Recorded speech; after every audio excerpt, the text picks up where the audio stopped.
하나님을 얼굴로 보리라. 5-1 예수님, 하나님의 얼굴. 이제 관심을 예수님께로 돌려보자. 하지만 그렇게 하기 전에 예수님보다 먼저 출현한 세례 요한이라는 선지자를 살펴보자. 예수께서는 요한에 대해서 말씀하시기를 내가 진실로 너에게 말하노니 여자가 낳은 자 중에 세례 요한보다 큰 이가 일어남이 없도다. 그러나 천국에서는 극히 작은 자라도 저보다 크니라.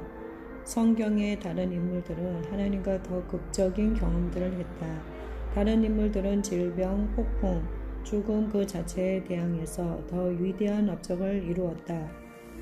불을 불러내린 사람들도 있었고 기근을 종식시킨 이도 있었으며 적어도 한 사람은 말 한마디로 한순간에 마른 뼈들을 살아있는 군대로 바꾸기도 했다.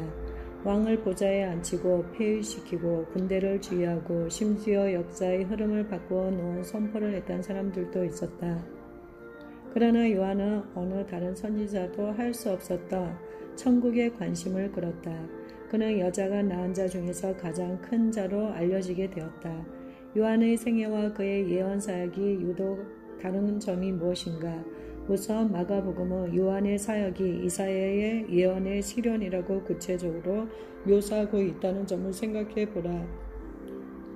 선지서들에 기록된 바와 같이 보라 내가 내 면전에 나의 사자를 보내리니 그가 내 앞서 내 길을 예비하리라.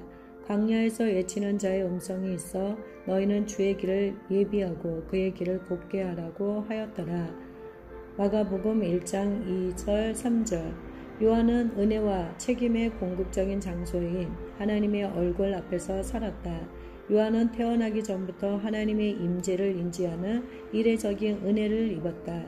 마리아가 예수님을 임신했을 때 당시 요한을 임신 중이던 엘리사벳을 방문하려고 그 집에 갔다. 마리아의 인사말이 엘리사벳의 귀에 들렸을 때 요한은 여전히 어머니의 자궁 속에 있었지만 기뻐 뛰었다.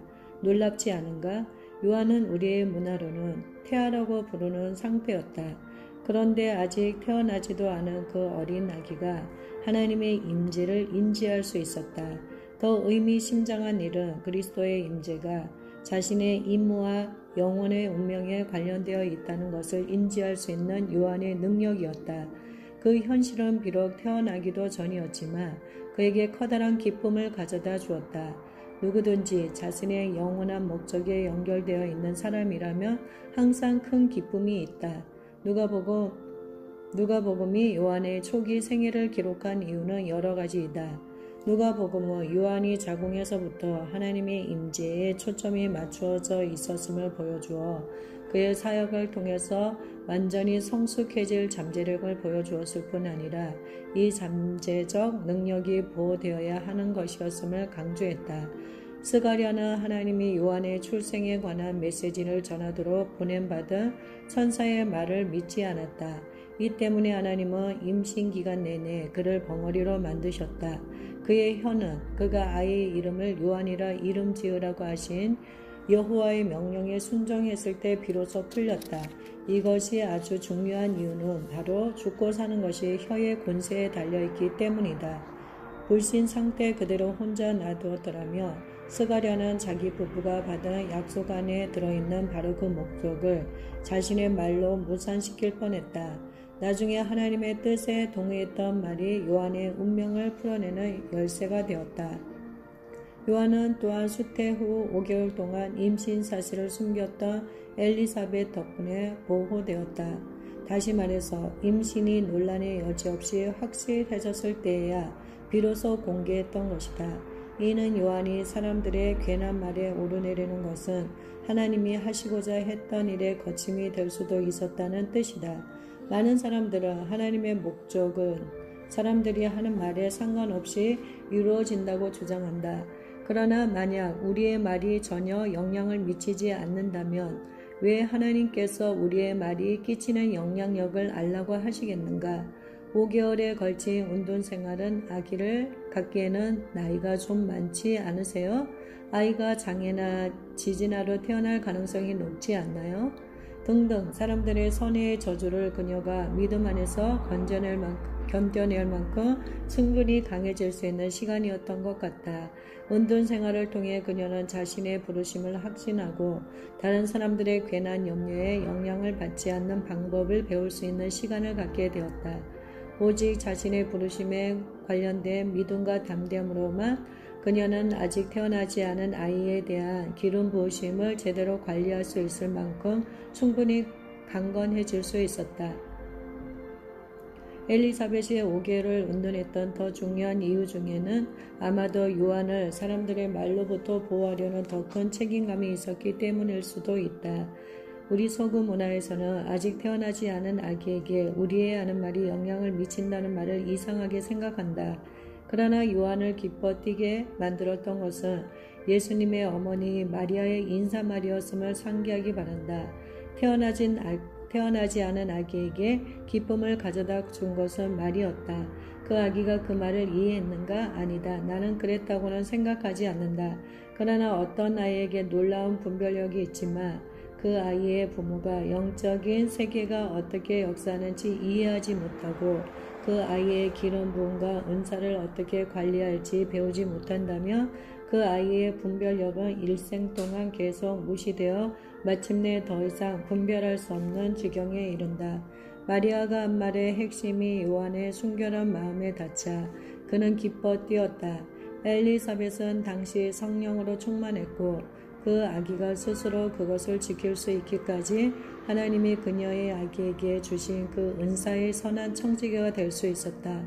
요한의 출생 이야기에서 우리는 그의 삶에 대한 하나님의 부르심을 관리하기 위해 말과 행동에 있어서 주님과 동력하는 설득력 있는 예를 볼 수 있다. 요한의 과제. 세례 요한에게 주어진 것과 같은 책임을 맡은 선지자는 아무도 없었다. 그에게 주어진 과제는 하나님의 얼굴 앞에서 걷는 것뿐만 아니라 모두가 볼 수 있도록 하나님의 얼굴이 나타나는 길을 준비하는 것이었다. 이는 모든 선지자들이 보고자 갈망했던 바로 그 순간이었다. 이제 모든 것이 달라질 수 있었다. 옛날에 흔히 볼 수 있었던 한 장면을 상상해 보자. 군대 행렬이 어느 마을을 지나가고 있고 종들이 어깨에 메어 모신왕이 그 뒤를 따르고 있다. 이제 그 동일한 장면에서 유독 그 군대가 한 사람뿐인 모습을 상상해 보자. 그는 낙타털로 만든 옷을 입고 예언을 선포함으로써 구분기를 곧게 만들고 있다. 그 역시 뒤에 왕을 모시고 왔다. 그러나 이 왕은 모든 왕 중의 왕이요 요한은 하나님의 은총을 받은 왕의 얼굴을 모셔드릴 것이다. 그의 임무는 하나님의 가장 명백한 계시를 위한 길을 준비하는 것뿐 아니라 하나님의 얼굴의 실제적인 현현인 예수 그리스도를 위한 길을 예비하는 것이다. 수세기 동안 그리스도 안에 상징과 그림자로 존재했던 것이 공개될 것이었다. 이것이 한 인간에게 지금까지 주어진 가장 중요한 임무이긴 하지만 그의 임무는 그저 선언하는 것만은 아니었다. 의도된 현현이 우리의 창조주의 의도대로 명백해지려면 더 필요한 것이 있었다. 이튿날 요한이 예수께서 자기에게 나오심을 보고 가로되 보라 세상 죄를 지고 가는 하나님의 어린 양이로다. 내가 전에 말하기를 내 뒤에 오는 사람이 있는데 나보다 앞선 것은 그가 나보다 먼저 계심이라 한 것이 이 사람을 가리킴이라. 나도 그를 알지 못하였으나 내가 와서 물로 세례를 주는 것은 그를 이스라엘에게 나타내려 함이라 하니라. 요한이 또 증거하여 가로되 내가 봄에 성령이 비둘기같이 하늘로서 내려와서 그의 위에 머물더라. 나도 그를 알지 못하였으나 나를 보내어 물로 세례를 주라 하신 그이가 나에게 말씀하시되 성령이 내려서 누구 위에든지 머무르는 것을 보거든 그가 곧 성령으로 세례를 주는 이인 줄을 알라 하셨기에 내가 보고 그가 하나님의 아들이심을 증거하였노라 하니라. 요한복음 1장 29절에서 34절. 요한이 나도 그를 알지 못하였다고 한 말은 놀라운 선언이었다.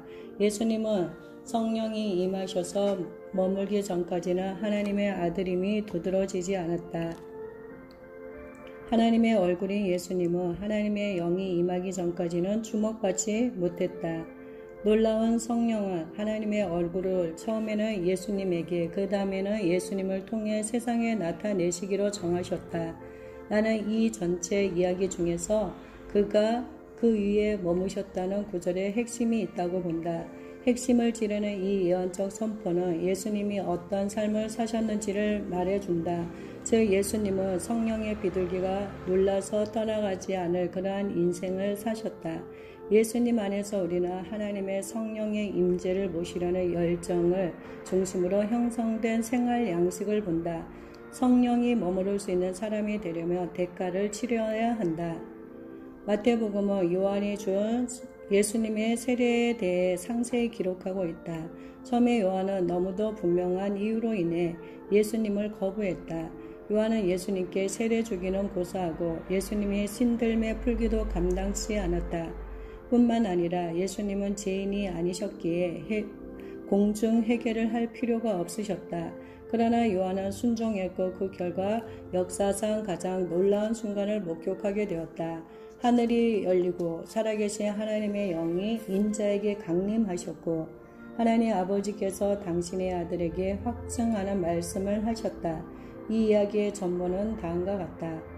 이때 예수께서 갈릴리로서 요단강에 이르러 요한에게 세례를 받으러 하신대 요한이 말려 가로되 내가 당신에게 세례를 받아야 할 터인데 당신이 내게로 오시나이까? 예수께서 대답하여 가라사대 이제 허락하라. 우리가 이와 같이 하여 모든 의를 이루는 것이 합당하니라 하신대 예수께서 세례를 받으시고 곧 물에서 올라 오실새 하늘이 열리고 하나님의 성령이 비둘기같이 내려 자기에게 임하심을 보시더니 하늘로서 소리가 있어 말씀하시되 이는 내 사랑하는 아들이요 내 기뻐하는 자라 하시니라.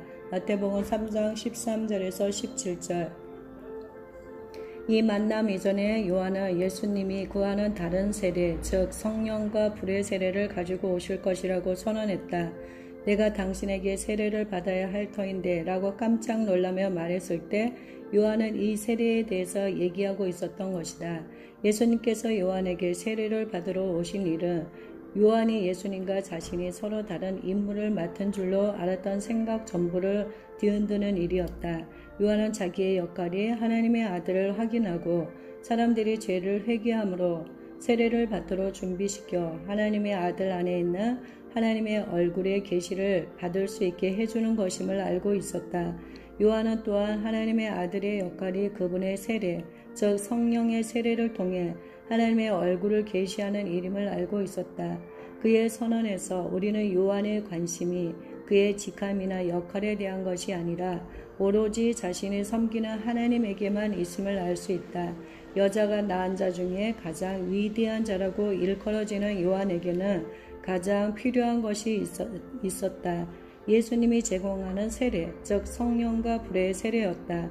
이 장의 서두에서 나는 천국의 가장 작은 자라도 여자가 낳은 자 중에 가장 위대한 요한보다 큰 자라는 예수님의 말씀을 언급했다. 만약 예수님이 이미 천국에 가 있는 사람들을 말씀하셨다면 그것은 논쟁의 여지가 있다. 예수님은 헛된 말을 하지 않으셨다. 오히려 예수님은 며칠 후 성령으로 거듭나고 성령으로 세례를 받고 이 땅을 걷게 될 사람들에 대한 의미심장한 계시를 주고 계신 것이었다. 내가 당신에게 세례를 받아야 할 터인데 라는 요한의 고백은 이러한 맥락에서 이해된다. 모든 선지자 중에 가장 위대한 선지자인 그에게 결핍되었던 그 한 가지가 지금은 거듭난 모든 신자에게 열려있다. 성령 안에서의 세례, 즉 하나님의 얼굴과의 심오한 만남은 이 땅의 변화를 일으키기 위한 하늘의 능력을 더해준다. 이 세례는 천국에서 가장 작은 자라도 요한보다 큰 자가 되게 해준다. 사실상 이 약속은 현재 유효한데 우리가 얼마만큼 왕의 영역에서 살며 왕의 영역을 얼마만큼 나타내느냐 하는 정도에 상응한다.